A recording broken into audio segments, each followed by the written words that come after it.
ದಿನಬೆಳಗಾದ್ರೆ ಸಾಕು ಷೇರುಪೇಟೆ ಹತ್ರ ಮುಖ ಮಾಡಿ ಲಾಭದ ನಿರೀಕ್ಷೆ ಇಟ್ಟುಕೊಳ್ಳುವ ಹೂಡಿಕೆದಾರರಿಗೆ ಗುರುವಾರದ ಮುಂಜಾನೆ ಅಕ್ಷರಶಃ ಬರಸಿಡಿಲು ಬಡಿದಂತಾಗಿದೆ. ಹೌದು, ದಲಾಲ್ ಸ್ಟ್ರೀಟ್ ನಲ್ಲಿ ಅಕ್ಷರಶಃ ರಕ್ತಪಾತವೇ ಸೃಷ್ಟಿಯಾಗಿದೆ. ಕೇವಲ 1 ಗಂಟೆಯ ಅಂತರದಲ್ಲಿ ಹೂಡಿಕೆದಾರರ ಬರೋಬ್ಬರಿ 7.6 ಲಕ್ಷ ಕೋಟಿ ರೂಪಾಯಿ ಸಂಪತ್ತು ಕರಗಿ ನೀರಾಗಿದೆ. ಬೆಳಿಗ್ಗೆ ಮಾರುಕಟ್ಟೆ ತೆರೆಯುತ್ತಿದ್ದಂತೆಯೇ ಕೆಂಪು ಬಣ್ಣದ ಸೂಚ್ಯಂಕಗಳು ಹೂಡಿಕೆದಾರರ ಎದೆಬಡಿತವನ್ನ ಹೆಚ್ಚಿಸಿತು. ಆರಂಭಿಕ ವಹಿವಾಟಿನಲ್ಲಿ 2 ಮಾನದಂಡ ಸೂಚ್ಯಂಕಗಳು 2% ಹೆಚ್ಚು ಕುಸಿದಿವೆ. ಬಿಎಸ್ಸಿ ಸೆನ್ಸೆಕ್ಸ್ 1548.85 ಪಾಯಿಂಟ್ಗಳ ಕುಸಿತ ಕಂಡು 75,155.28 ಕೈ ತಲುಪಿದರೆ ಎನ್ಎಸ್ಸಿ ನಿಫ್ಟಿ 50 ಬೆಳಿಗ್ಗೆ 9:23ರ ಸುಮಾರಿಗೆ 458.35 ಪಾಯಿಂಟ್ಗಳ ಕುಸಿತ ಕಂಡು 23,309.45 ಕೈ ತಲುಪಿದೆ. ಬುಧವಾರದ ಅಂತ್ಯಕ್ಕೆ 438.63 ಲಕ್ಷ ಕೋಟಿ ರೂಪಾಯಿಗಳಷ್ಟಿದ್ದ ಬಿಎಸ್ಸಿ ಲಿಸ್ಟೆಡ್ ಕಂಪನಿಗಳ ಒಟ್ಟು ಮಾರುಕಟ್ಟೆ ಬಂಡವಾಳ ಕೇವಲ 1 ಗಂಟೆಯಲ್ಲಿ 430.99 ಲಕ್ಷ ಕೋಟಿ ರೂಪಾಯಿಗಳಿಗೆ ಕುಸಿದು ಹೋಗಿದೆ. ತಮ್ಮ ಕಷ್ಟದ ಸಂಪಾದನೆಯನ್ನ ಷೇರುಗಳಲ್ಲಿ ಹೂಡಿಕೆ ಮಾಡಿದ ಲಕ್ಷಾಂತರ ರಿಟೇಲ್ ಹೂಡಿಕೆದಾರರು ಒಂದೇ ದಿನದಲ್ಲಿ ತಮ್ಮ ಪೋರ್ಟ್ಫೋಲಿಯೋಗಳು ಕೆಂಪು ಬಣ್ಣಕ್ಕೆ ತಿರುಗಿದನ್ನು ನೋಡಿ ಕಂಗಾಲಾಗಿದ್ದಾರೆ. ಅರೆ, ನಿನ್ನೆವರೆಗೂ ಸಹಜವಾಗಿದ್ದ ಮಾರುಕಟ್ಟೆಗೆ ಒಂದೇ ರಾತ್ರಿಯಲ್ಲಿ ಏನಾಯ್ತು? ಹೂಡಿಕೆದಾರರ ಹಣ ದಿಢೀರಂತ ಮಣ್ಣು ಪಾಲಾಗಲು ಕಾರಣವೇ? ಮಧ್ಯಪ್ರಾಚ್ಯ ಯುದ್ಧ ಬಿಟ್ಟು ಬೇರೆ ಏನ್ ತಾನೇ ಕಾರಣವಿರುತ್ತೆ ಹೇಳಿ? ಡೀಟೇಲ್ ಆಗಿ ನೋಡೋಣ ಬನ್ನಿ. ಯುದ್ಧದಲ್ಲಿ ಇರಾನ್ ಘರ್ಜನೆ, ಕತಾರ್ ಎಲ್ಎನ್ಜಿ ಘಟಕಕ್ಕೆ ಬಾಂಬ್.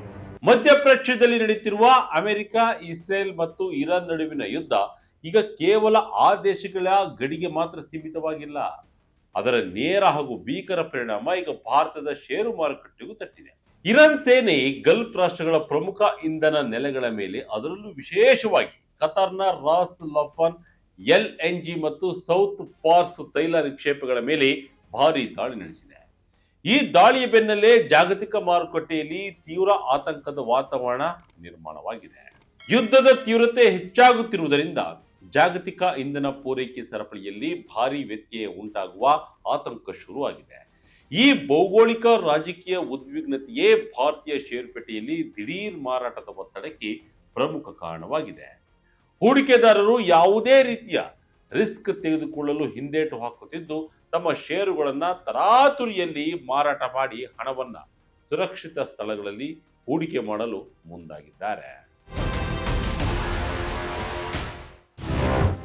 ಗಗನಕ್ಕೇರಿದ ಕಚ್ಚಾ ತೈಲ ಬೆಲೆ, ಭಾರತದ ಆರ್ಥಿಕತೆಗೆ ಭಾರಿ ನಡುಕ. ಇರಾನ್ನ ದಾಳಿಯ ಪರಿಣಾಮವಾಗಿ ಜಾಗತಿಕ ಮಾರುಕಟ್ಟೆಯಲ್ಲಿ ಕಚ್ಚಾ ತೈಲದ ಬೆಲೆಗಳು ರಾಕೆಟ್ ವೇಗದಲ್ಲಿ ಮೇಲೇರಿವೆ.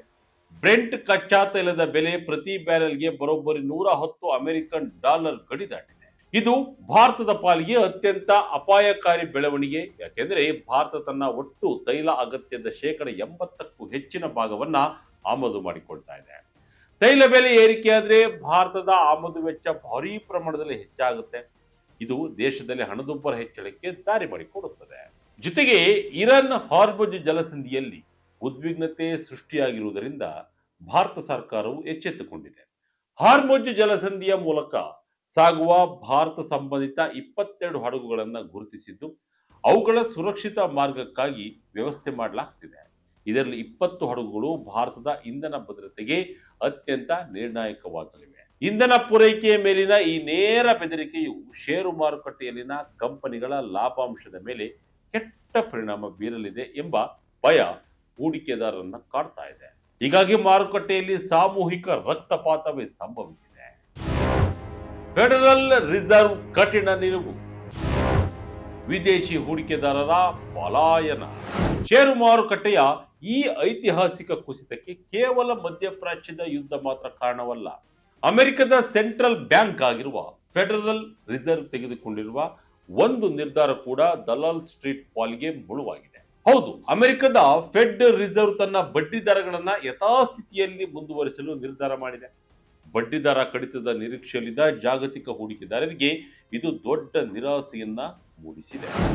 ಬಡ್ಡಿ ದರಗಳು ಹೆಚ್ಚಾಗಿಯೇ ಇರುವುದರಿಂದ ಅಮೆರಿಕದ ಬಾಂಡ್ಗಳು ಈಗ ಹೂಡಿಕೆದಾರರಿಗೆ ಹೆಚ್ಚು ಆಕರ್ಷಕವಾಗಿ ಸುರಕ್ಷಿತವಾಗಿ ಕಾಣ್ತಾ ಇವೆ.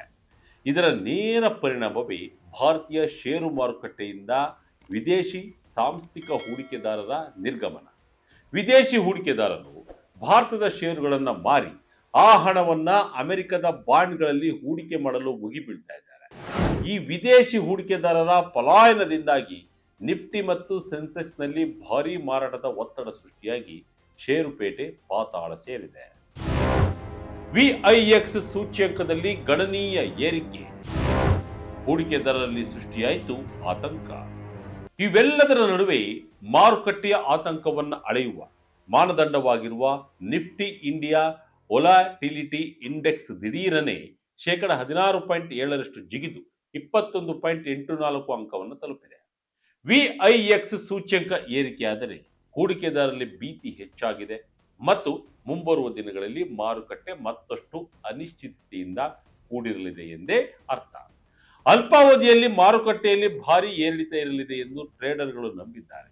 ಒಂದೆಡೆ ಇರಾನ್ ಇಸ್ರೇಲ್ ಯುದ್ಧದ ಕಾರ್ಮೋಡ, ಮತ್ತೊಂದೆಡೆ ಗಗನಕ್ಕೇರುತ್ತಿರುವ ಕಚ್ಚಾ ತೈಲ, ಇದರ ಜೊತೆಗೆ ಅಮೆರಿಕದ ಆರ್ಥಿಕ ನೀತಿ. ಈ ತ್ರಿವಳಿ ಆಘಾತಗಳಿಂದ ಭಾರತೀಯ ಷೇರುಪೇಟೆ ಅಕ್ಷರಶಃ ತತ್ತರಿಸಿ ಹೋಗಿದೆ. ಸದ್ಯದ ಪರಿಸ್ಥಿತಿಯಲ್ಲಿ ಮಾರುಕಟ್ಟೆ ತಜ್ಞರು ಹೇಳುವ ಪ್ರಕಾರ ರಿಟೇಲ್ ಹೂಡಿಕೆದಾರರು ಗಾಬರಿಯಾಗಿ ನಷ್ಟದಲ್ಲಿ ಷೇರುಗಳನ್ನು ಮಾರಾಟ ಮಾಡಬಾರದು.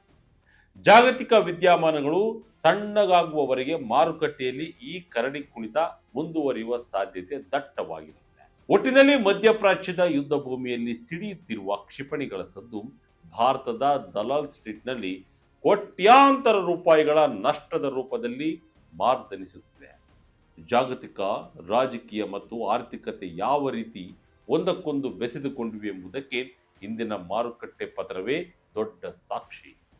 ಕಚ್ಚಾ ತೈಲದ ಬೆಲೆ ನಿಯಂತ್ರಣಕ್ಕೆ ಬಂದು ಇರಾನ್ ಯುದ್ಧದ ಕಾವು ತಣ್ಣಗಾಗುವವರೆಗೆ ದಲಾಲ್ ಸ್ಟ್ರೀಟ್ನಲ್ಲಿ ಹೂಡಿಕೆದಾರರ ಎದೆಬಡಿತ ಹೀಗೆಯೇ ಜೋರಾಗಲಿದೆ.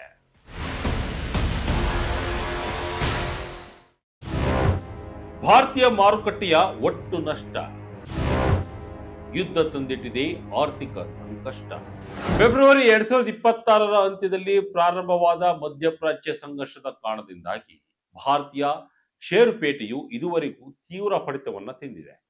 ಮಾರುಕಟ್ಟೆಯು ಹೆಚ್ಚು ಅಸ್ಥಿರವಾಗಿರುವುದರಿಂದ ನಿಖರವಾದ ಅಂಕಿಅಂಶವು ಪ್ರತಿದಿನ ಏರಿಳಿತಗೊಳ್ಳುತ್ತದೆ.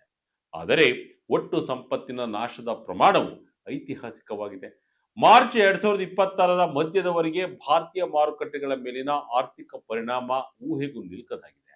ಕೇವಲ ಕೆಲವೇ ವಾರಗಳಲ್ಲಿ ಬಿಎಸ್ಇನಲ್ಲಿ ಪಟ್ಟಿ ಮಾಡಲಾದ ಎಲ್ಲಾ ಕಂಪನಿಗಳ ಒಟ್ಟು ಮಾರುಕಟ್ಟೆ ಬಂಡವಾಳೀಕರಣದಿಂದ 25 ಲಕ್ಷ ಕೋಟಿ ರೂಪಾಯಿಯಿಂದ 34 ಲಕ್ಷ ಕೋಟಿ ರೂಪಾಯಿ ಅಳಿಸಿ ಹೋಗಿದೆ. ಯುದ್ಧ ಆರಂಭವಾದಾಗಿನಿಂದ ಬಿಎಸ್ಇ ಸೆನ್ಸೆಕ್ಸ್ ಮತ್ತು ಎನ್ಎಸ್ಇ ನಿಫ್ಟಿ 50 ಎರಡು ತೀವ್ರವಾಗಿ ಕುಸಿದಿದ್ದು ಯುದ್ಧ ಪೂರ್ವದ ಗರಿಷ್ಠ ಮಟ್ಟದಿಂದ ಸರಿಸುಮಾರು 8% 10% ಕುಸಿದಿವೆ. ಮಧ್ಯಪ್ರಾಚ್ಯದಲ್ಲಿ ಸಂಘರ್ಷ ಆರಂಭವಾದಾಗಿನಿಂದ 400ಕ್ಕೂ ಹೆಚ್ಚು ಭಾರತೀಯ ಷೇರುಗಳು ಎರಡಂಕಿಯ ಶೇಕಡಾವಾರು ಕುಸಿತವನ್ನು ಅನುಭವಿಸಿವೆ. ಈ ಮಾರಾಟವು ಕೇವಲ ಸ್ಮಾಲ್ ಕ್ಯಾಪ್ಗಳಿಗೆ ಸೀಮಿತವಾಗಿಲ್ಲ. ಹಣಕಾಸು, ವಾಹನ, ಮೂಲಸೌಕರ್ಯ ಮತ್ತು ವಿಮಾನಯಾನ ವಲಯಗಳಲ್ಲಿ ಪ್ರಮುಖ ಲಾರ್ಜ್ ಕ್ಯಾಪ್ ಕಂಪನಿಗಳು ಸಹ ಭಾರೀ ಕುಸಿತವನ್ನು ದಾಖಲಿಸಿವೆ. ಅಕ್ಟೋಬರ್ 2023 ಆರಂಭಿಕ ಇಸ್ರೇಲ್ ಹಮಾಸ್ ಸಂಘರ್ಷವು ಭಾರತೀಯ ಷೇರು ಮಾರುಕಟ್ಟೆಯಲ್ಲಿ ಸ್ವಲ್ಪ ಮಟ್ಟಿನ ಕುಸಿತಕ್ಕೆ ಕಾರಣವಾಗಿತ್ತು. ಆದರೆ ಮಾರುಕಟ್ಟೆಯು ಶೀಘ್ರವಾಗಿ ಚೇತರಿಸಿಕೊಂಡು 2024 ಉತ್ತಮವಾಗಿ ಮುನ್ನಡೆದಿತ್ತು. ಆದರೆ ಫೆಬ್ರವರಿ 2026 ಉಲ್ಬಣಗೊಂಡಿರುವ ಮಧ್ಯಪ್ರಾಚ್ಯ ಯುದ್ಧ ಭಾರತೀಯ ಷೇರು ಮಾರುಕಟ್ಟೆಯನ್ನ ಸಂಪೂರ್ಣವಾಗಿ ಅಲುಗಾಡಿಸಿದೆ. ದಲಾಲ್ ಸ್ಟ್ರೀಟ್ ಮತ್ತೆ ಮೇಲೆಳುತ್ತಾ, ನಿಮ್ಮ ಪೋರ್ಟ್ಫೋಲಿಯೋ ಗ್ರೀನ್ ಆಗುತ್ತಾ? ಪ್ರಸ್ತುತ ಮಾರುಕಟ್ಟೆಯ ಬಗ್ಗೆ ಆತಂಕ ಪಡುವುದು ಸಂಪೂರ್ಣವಾಗಿ ಸಹಜ. ಜಾಗತಿಕ, ಭೌಗೋಳಿಕ, ರಾಜಕೀಯ ಬಿಕ್ಕಟ್ಟಿನ ಸಮಯದಲ್ಲಿ ನಿಮ್ಮ ಪೋರ್ಟ್ಫೋಲಿಯೋ ವಿಪರೀತ ಏರಿಳಿತ ಕಾಣುವುದನ್ನ ನೋಡುವುದು ಒತ್ತಡವನ್ನು ಉಂಟು ಮಾಡುತ್ತದೆ. ಆದರೆ ಈ ಮಧ್ಯಪ್ರಾಚ್ಯ ಯುದ್ಧದ ಮಧ್ಯೆ ಭಾರತೀಯ ಷೇರು ಮಾರುಕಟ್ಟೆಯನ್ನ ಮುನ್ನಡೆಸುತ್ತಿರುವ ವಾಸ್ತವ ಮತ್ತು ದತ್ತಾಂಶಗಳತ್ತ ನಾವು ಗಮನ ಹರಿಸಬೇಕಾಗುತ್ತೆ. ಭಾರತೀಯ ಷೇರು ಮಾರುಕಟ್ಟೆ ಮತ್ತೆ ಮೇಲೆಳುತ್ತಾ ಎಂಬ ಪ್ರಶ್ನೆಗೆ ನಾವು ಸಂಕ್ಷಿಪ್ತವಾಗಿ ಹೌದು, ಷೇರು ಮಾರುಕಟ್ಟೆಯು ಪುಟಿದೇಳುವ ಸಾಮರ್ಥ್ಯವನ್ನ ಹೊಂದಿದೆ ಎಂದು ಸಂಕ್ಷಿಪ್ತವಾಗಿ ಉತ್ತರ ಕೊಡಬಹುದು.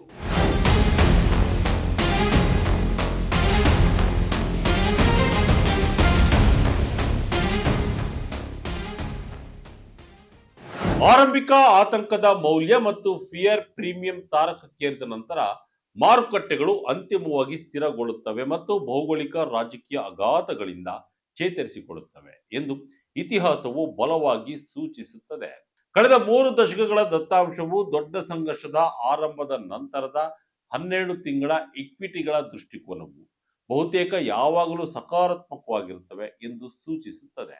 ಮಾರುಕಟ್ಟೆಯು ಸಾಮಾನ್ಯವಾಗಿ ಅತ್ಯಂತ ಕೆಟ್ಟ ಸನ್ನಿವೇಶಗಳನ್ನ ಮೊದಲೇ ಅಂದಾಜಿಸಿ ಬೆಲೆ ನಿಗದಿಪಡಿಸುತ್ತದೆ ಮತ್ತು ಕಾರ್ಪೊರೇಟ್ ಆದಾಯದ ಬೆಳವಣಿಗೆಯು ಅಖಂಡವಾಗಿರುವವರೆಗೆ ವಿಶಾಲ ಪ್ರವೃತ್ತಿಯು ಅಂತಿಮವಾಗಿ ತನ್ನ ಮೇಲ್ಮುಖ ಪಥವನ್ನ ಪುನರಾರಂಭಿಸುತ್ತದೆ.